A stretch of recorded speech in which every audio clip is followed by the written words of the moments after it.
Envelhecer precisa ter coragem, em primeiro lugar. E há muitos benefícios. Por exemplo, o meu pai me educou para eu ser um cavalheiro. Abrir a porta para as mulheres, tirar o chapéu. Hoje eu fiquei sentado e recebi beijos de todas as mulheres e dos homens. É uma das coisas bonitas, é um dos prêmios. Eu quero falar hoje da relação entre envelhecimento e iniciação. E eu vou começar contando 2 sonhos que eu tive o ano passado e que, de certa maneira, prenunciavam a postura espiritual que eu haveria de ter e os novos entendimentos ou novos estados de consciência que, de fato, eu tive. No primeiro sonho, que foi no meio do ano passado, chegava no portão da minha casa um grande caminhão trazendo uma árvore magnífica na horizontal. E eu ia receber, ver do que se tratava, e um funcionário me diz o seguinte, que ele e a equipe estavam trazendo aquela árvore porque ela havia cumprido sua missão de estruturar o meu ser. Eu, na hora, pensei, mas não estruturou coisa nenhuma. O que eu sei? Eu sou ainda uma meleca ambulante. E o sonho diz que uma árvore fez isso. E daí esse funcionário terminava dizendo, eu a trouxe aqui para que ela fique na sua companhia e você possa amá-la. Esse foi um sonho. E o outro foi o seguinte, eu me dirigia à alma, que não é nem masculina nem feminina, ela não é antropomórfica, e eu pedia à alma que me poupasse de mais sofrimentos. E ela respondia assim, entrega tudo o que você tem, e eu te darei tudo o que você precisa. Esse sonho é único, e para mim ele não precisa ser interpretado, é exatamente isso. Quer dizer, foi como uma epifania da alma me dizendo essas 2 frases. E no começo eu caí num entendimento literal. Eu falei, mas então eu tenho que entregar minha casa, meu carro, meus livros, o pouco dinheiro que eu tenho que entregar. Mas daí caiu uma coisa assim que não era literal. E eu fiquei procurando, e estou até agora, e talvez seja para sempre, o que eu tenho que entregar. Porque eu comecei a entregar. E eu comecei a receber, como foi prometido no sonho. É aos poucos, não vem assim uma interpretação, porque não é interpretação, é meio que uma cognição. Eu tenho que entregar a arrogância do meu ego. Eu tenho que entregar a minha vaidade. Eu tenho que entregar materialidades nas quais eu me baseei. Eu tenho que entregar a minha arrogância, as minhas culpas, os meus medos do que vem no futuro, e eu vou entregando à medida que eu consigo, porque não é fácil entregar a ditadura do ego, mas pelo menos eu sei diferenciar o que é o ego e o que está atrás do ego, que é a alma.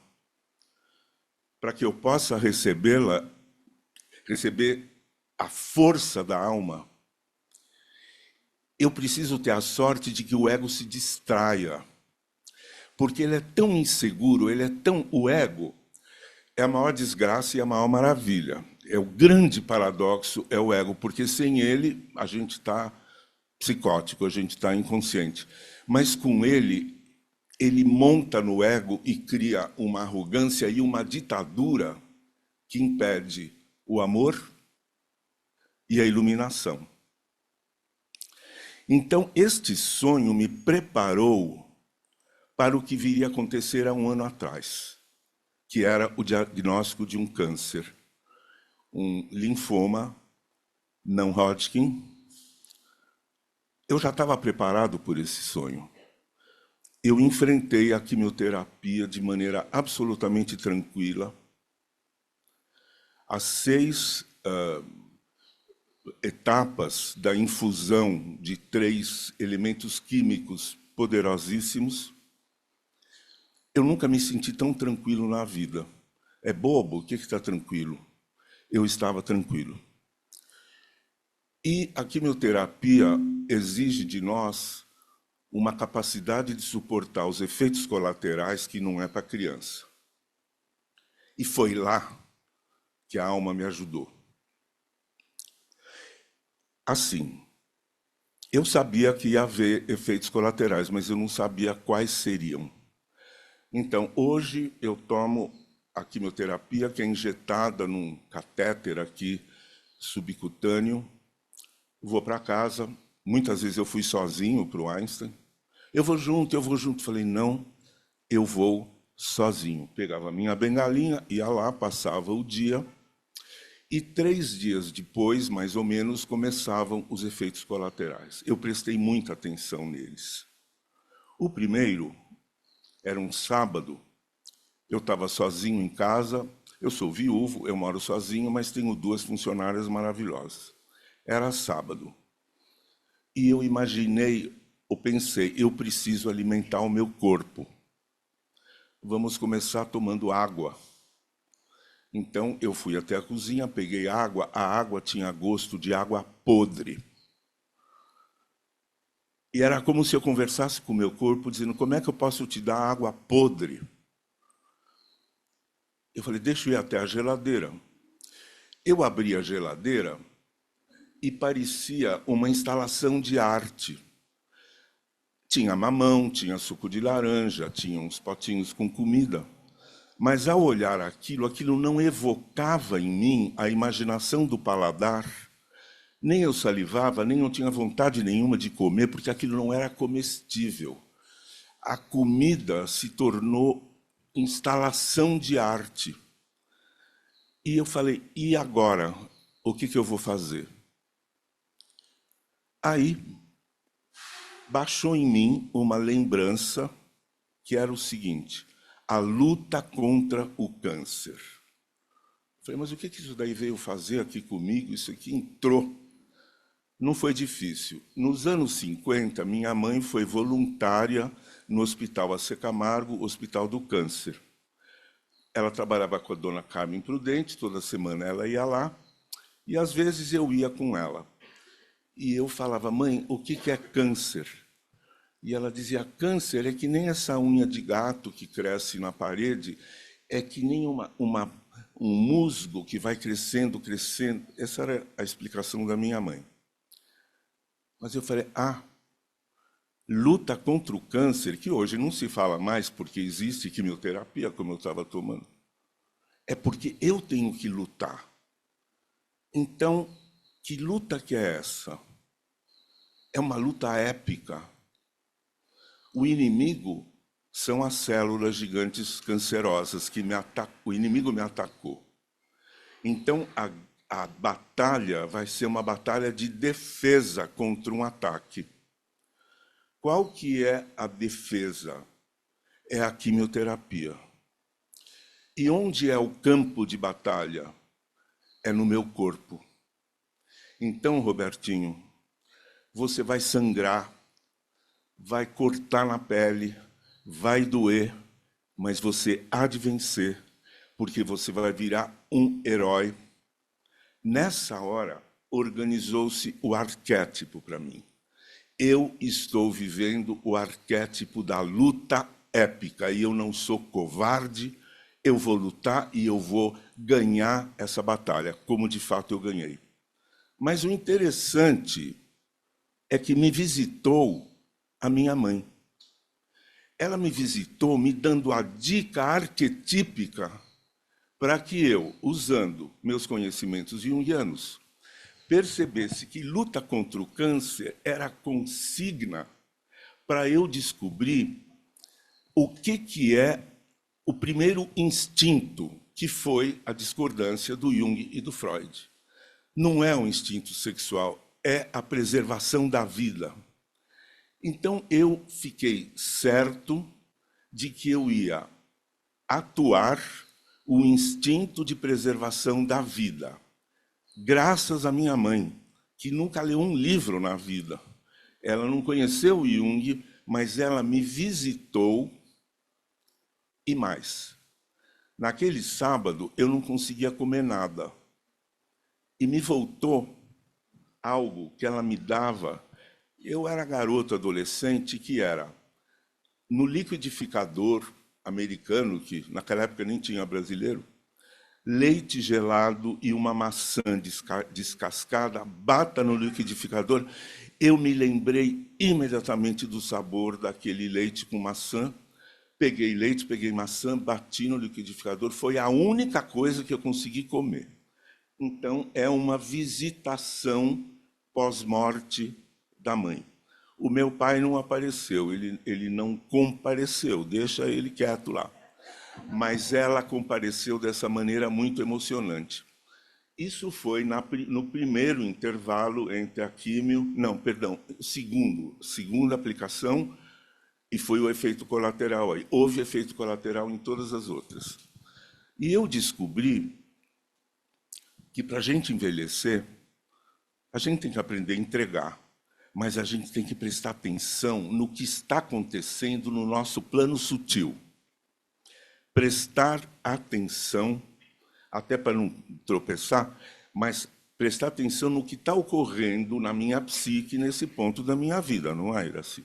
Não é, Maria Zélia? A gente tem que, Carlos, a gente tem que ficar atento porque não tem manual.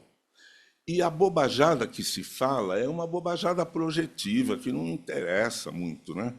A psique está viva, mas ela começa a ser regida por um outro princípio, porque não é o logos, não é o intelecto, mas existe cognição. E eu percebi isso como eu percebo que eu estou usando esta bota. Quer dizer, ficou uma coisa tão empírica que a regência da minha vida psíquica tinha mudado. Para mim, alma, tem dois conceitos que dão muito trabalho, é Deus e alma, né?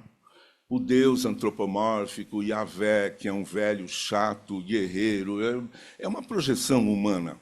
Ou a alma como uma mulher de ar. Bom, a alma não é mulher, não é homem, ela não é gente. Para mim, a alma é uma essência cósmica, digamos assim. Eu não sei e não cabe a nós dizer o que a alma é. Isso daí é uma inflação terrível. O que eu posso fazer é falar sobre o que eu sinto quando a alma se manifesta. Isso eu tenho obrigação de falar. Mas eu não posso falar dos atributos dela, eu estou inflado. E não adianta eu tentar convocá-la ou invocá-la, que é outra pretensão. Ela não vem por chamado meu. Ela vem quando lhe apraz. E eu tenho que estar atento. Por quê? É uma experiência psíquica diferente eu estar no ego ou eu estar esperando uma brecha que o ego sai da frente e a alma entra. No hospital eu tive a seguinte visão. Era um salão grande como esse, cheio de gente, e um homem muito bem vestido, com um microfone na mão, falando, que devia ser eu, né? Falando para o público. E, de repente, é aqui o lugar, né, Iraci? De repente, eu ouvi um barulhinho atrás de mim, e era a alma. Como eu sou um cavalheiro, eu falei, o microfone é seu. Foi só isso. Mas isso foi muito, porque para a alma falar é preciso que o ego silencie. E eu observei que ela está sempre lá, mas ela está encoberta por um fator de apoio da minha individualidade, que é chamado meu ego. Eu não quero ficar sem ego, Iraci, porque eu vou ficar um idiota.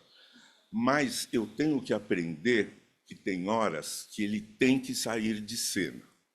Com o ego eu posso mexer, com a alma não.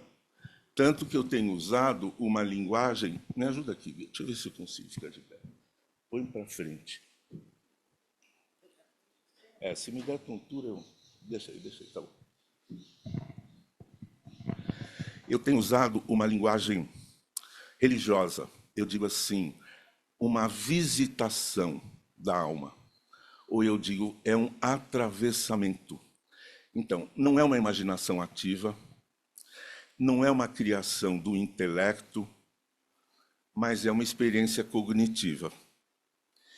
E isso tem sido, eu acho que a maior possibilidade criada pelo envelhecimento e criada pelo câncer. Então eu vi o aspecto duplo de uma doença terrível, que, no entanto, foi o que possibilitou que, numa cama de hospital, eu estivesse tendo essas vivências. E daí eu tive outra. Ela era razoavelmente visual. Não, melhor sentar. Ela era razoavelmente visual e eu fiquei olhando como se eu estivesse assistindo a um filme. Vejam bem, tem a ver com opostos, mas olha os opostos. Eu estou na cama do hospital do Einstein. E vem a alma e diz assim: corpo, você conhece a cura? Cura, você conhece o corpo? Corpo, para você sobreviver, você precisa da cura. Cura, para você ter existência, você precisa do corpo. Por que que vocês viram as costas um para o outro, quando um precisa do outro? Sem corpo, a cura não é nada. Sem cura, o câncer mata o corpo. Então vem a alma e diz assim: vocês têm que ser amigos um do outro. E ela diz: e eu vou casar vocês. Agora, corpo e cura, vocês estão casados. Isso não foi uma imaginação ativa. Eu estava desperto, isso rolava por si, e eu prestei muita atenção. E eu falei, isso é o Hieros Gamos, é o casamento sagrado, é o casamento mítico. Mas na obra inteira do Jung, eu não vi um Hieros Gamos entre corpo e cura.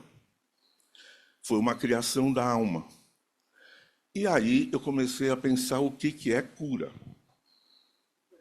Aí eu estava pensando, eu estava ali no meu logos, no meu intelecto. Eu gosto muito do meu intelecto, mas ele já me atrapalhou muito na vida, né? Então ali eu puxei o intelecto, falei, peraí, cura não é uma criação da medicina moderna. Pode até parecer que seja, mas não é. A cura existe nessa árvore, se vier uma praga, ela vai tentar combater a praga. Um cachorro que tem uma ferida vai lá e lambe, lambe, lambe. E eu comecei a pensar assim, solto, e cheguei no seguinte: a vida tem 3 bilhões e 800 milhões de anos. E desde que ela surgiu de forma microscópica, protozoária, também existiam os vírus, ou as bactérias, ou fosse o que fosse, que ameaçava essa primeira manifestação da vida. Ora, a vida se manteve porque ela tinha como combater esse ataque. Esse combate ao ataque é a cura. A cura do câncer é a quimioterapia que destrói as células gigantes. Um pouco como as bombas lançadas sobre Gaza,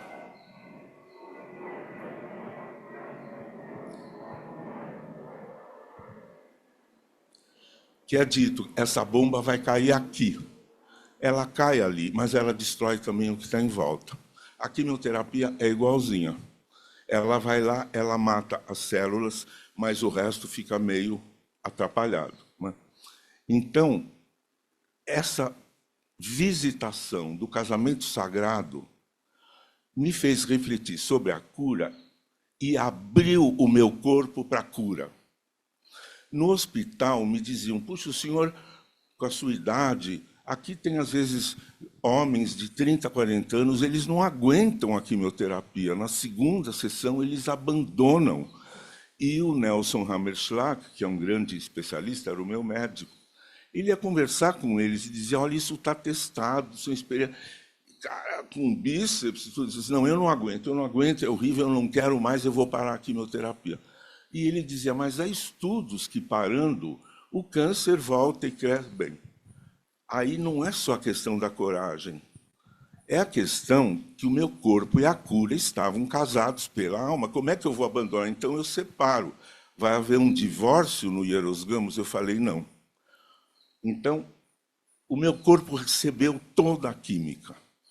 Eu aguentei todos os efeitos colaterais. E na terceira sessão o câncer estava vencido.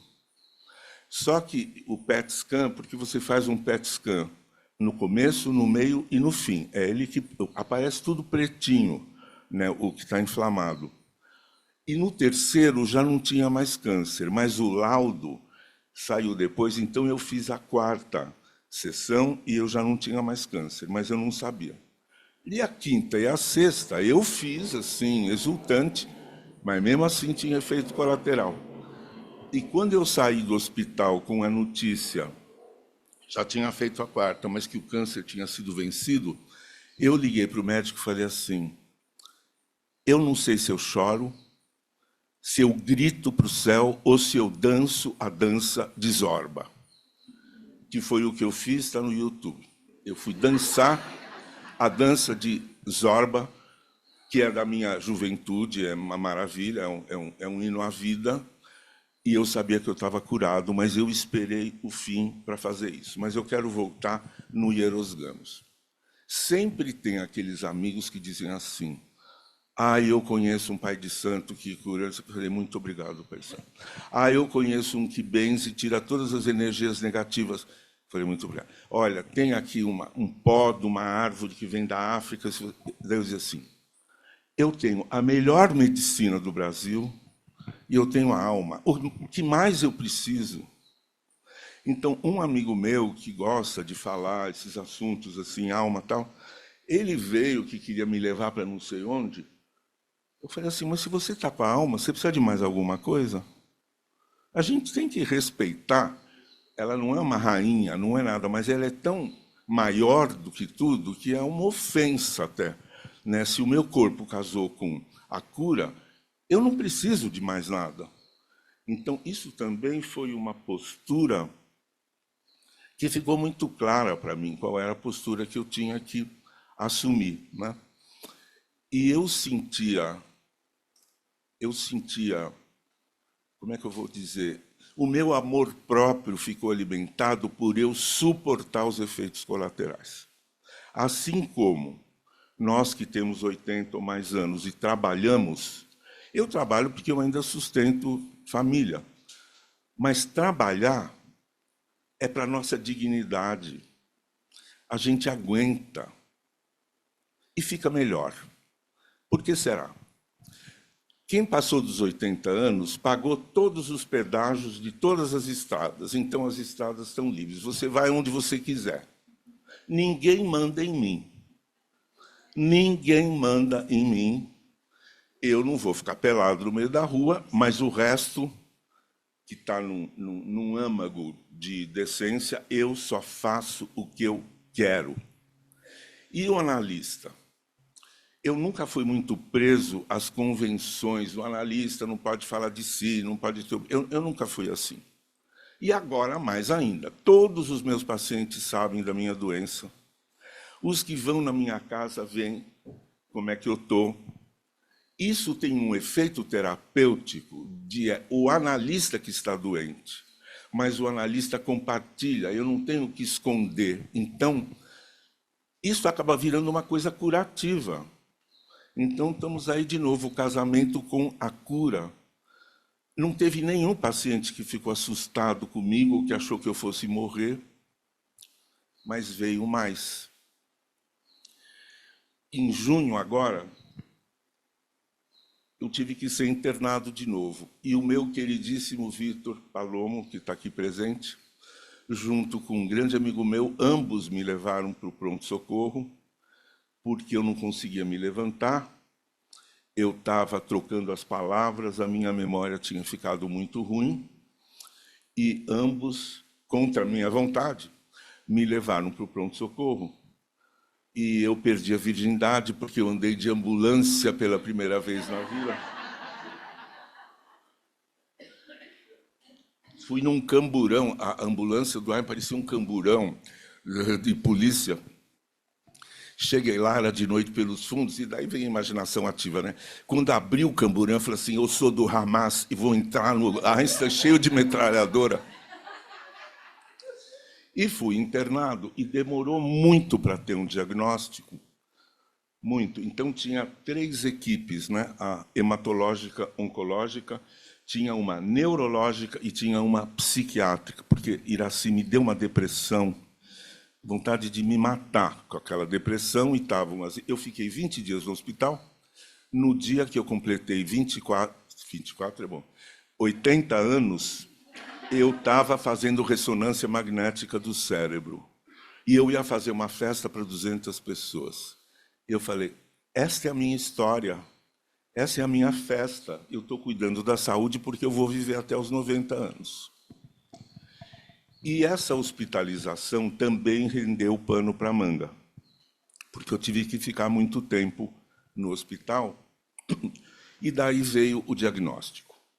A psiquiatria a gente sabe, daí tem gente boa, porque a minha filha fala, pai, você tem que eliminar qualquer vestígio de depressão, porque com 80 anos, eu sempre tive depressão, mas agora, ela falou, com 80 anos, a depressão puxa tudo para baixo, então eu estou muito bem assistido e eu vou eliminar totalmente a depressão para cuidar do resto, cuidar da visão que está ruim, implante de dente que está ruim, essa coisarada toda, porque eu vou ficar muito bom e não vou vir de bengala da próxima vez. O diagnóstico, quando o neurologista chegou para mim e falou assim, você está com hidrocefalia. Eu falei, hidrofobia? Não, pelo amor de Deus. E eu lembrei que meu pai dizia, se você vira um cachorro babando, você não deixa aquela baba pegar. Acho que hoje não... Mas eu ouvi hidrofobia. Eu falei, puta, só falta agora ter doença de cachorro. O que é hidrocefalia? Eu já tinha tido punção na medula para extrair licor. E eu notei que quando tiro o excesso de licor, todos os sintomas desapareceram. Então, eu estava mancando, a marcha estava ruim, perdendo memória, um horror. 50 mililitros, Iraci, que foi retirado, na hora eu voltei a andar, a memória voltou, é uma coisa impressionante. E o excesso de líquor, ou a falta de ralo, né, de circulação, pressiona o cérebro, e por isso que eu estou mancando, não é muscular, é da enervação da perna. Eu faço fisioterapia, eu estou forte, eu estou tudo, mas não adianta, porque não tem, o nervo não faz a sua função. Vou sair dessa também. Então, eu estou entregando tudo, não é arrogância. É porque eu me lembro, mas casou o corpo com a cura, então, então a alma é brincadeira, então vamos parar com esse negócio de alma. Não. Eu respeito muito, porque eu tive a experiência, eu não li num livro, a gente leu na obra completa do Jung, falando de alma, falando de Eros Gamos, mas o que importa é a experiência nesse ponto da vida. Então, eu estou reestudando o Jung sem abrir nenhum livro. E aí, outra coisa que eu quero lhes dizer, eu gosto muito de escrever, mas escrever dá trabalho, vai muita energia, eu já publiquei alguns livros, A Voz e o Tempo, eu ganhei o prêmio Jabuti, que maravilha, vamos fazer mais um livro. E o livro ficou empacado muito tempo. Depois que eu soube do diagnóstico, eu estou no hospital, era meia-noite. E eu me lembrei, mas o meu livro, se eu abandono ele, é porque eu não amo o que eu criei. Não é amor próprio. Quer dizer, como é que eu não vou amar aquilo que eu escrevi? Eu comecei a chorar no hospital, e eu estava com o meu laptop, eu abri, e cada capítulo do livro está no laptop, eu peguei um e comecei a escrever. Chega a enfermeira e fala assim, mas o senhor tem que dormir, o que o senhor está fazendo? Eu falei, minha filha, você não está entendendo nada, o que está acontecendo aqui. Passei a noite inteira escrevendo até 6 horas da manhã no hospital. E voltei para casa com o livro retomado, etc, etc. Então, meus queridos, o que eu queria falar, envelhecimento não é uma merda. Envelhecimento é uma oportunidade maravilhosa da gente mostrar nosso caráter, a nossa coragem, o nosso prazer de viver, e a gente vai ficando mais simples, ou mais desbocado também. Mas tudo vai ficando mais simples porque a gente vai tirando, né? E essa simplificação, ela é aquilo que a gente fala fica tão transparente, e isso eu vejo na clínica. Então, é bom para os pacientes. É bom para eles verem que eu estou de bengala. É bom eles saberem que... Gente, há uma semana eu estava na UTI, porque eu tive um acidente vascular no pulmão, que foi um coágulo que se formou de uma hora para outra. Eu desmaiei em casa, e um amigo meu, que sabe-se lá por quê, passou lá, ele me levou de novo para o Einstein. De novo eu fui para a ambulância, mas eu perdi a segunda virgindade, que é ir para a UTI. Quer dizer, há uma semana eu estava na UTI cheio de fio, de não sei o quê, com um diagnóstico de edema pulmonar. E eu cheguei para o médico e falei assim, você me dê alta na quarta-feira, porque no sábado eu vou falar sobre envelhecimento e alma, e eu tenho certeza que eu vou estar lá. E ele disse assim, Gambini, é provável, tá na quarta-feira eu tive alta e hoje eu estou aqui. Muito obrigado.